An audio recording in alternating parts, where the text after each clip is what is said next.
हमारी दुनिया में पहले डायनासोर राज करते थे। इन विशालकाय विचित्र डायनासोर ने 14 करोड़ सालों तक हमारी धरती पर राज किया। इन डायनासोर की कई हजारों प्रजातियां थी, जिनमें से कुछ शाकाहारी तो कुछ मांसाहारी डायनासोर थे।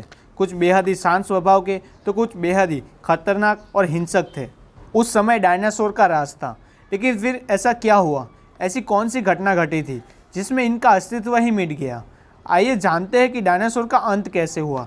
इसके बारे में जानने के लिए हमें करोड़ों वर्ष पीछे जाना होगा और डायनासोर के अंत समय को करीब से देखना होगा। आज से लगभग 6.5 करोड़ साल पहले मौसम बिल्कुल सही था। डायनासोर के चीखने की आवाज़ें आ रही थी। आज से 10 करोड़ साल पहले एक एस्टेरॉयड का टुकड़ा सीधा अंतरिक्ष से आ रहा था।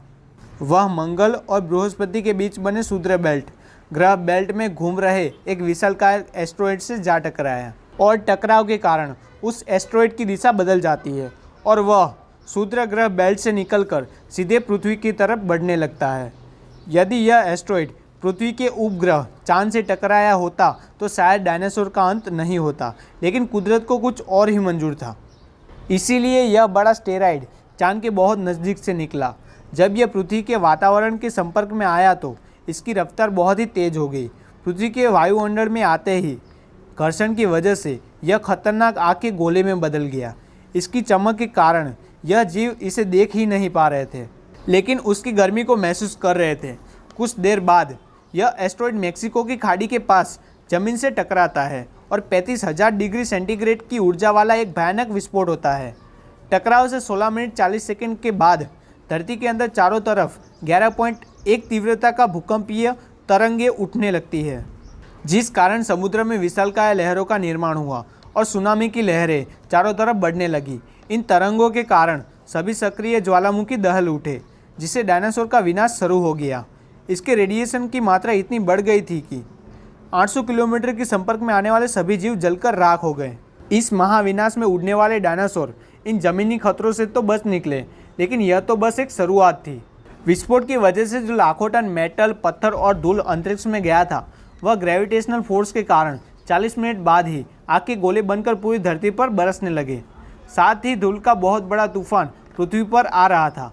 गर्म हवा का तापमान 100 डिग्री सेंटीग्रेड से भी ज़्यादा होने के कारण पृथ्वी के पेड़ पौधों की सारी आबादी जलकर नष्ट हो गई। विस्फोट के 1.5 घंटे बाद धरती का तापमान 200 डिग्री सेंटीग्रेड हो गया था।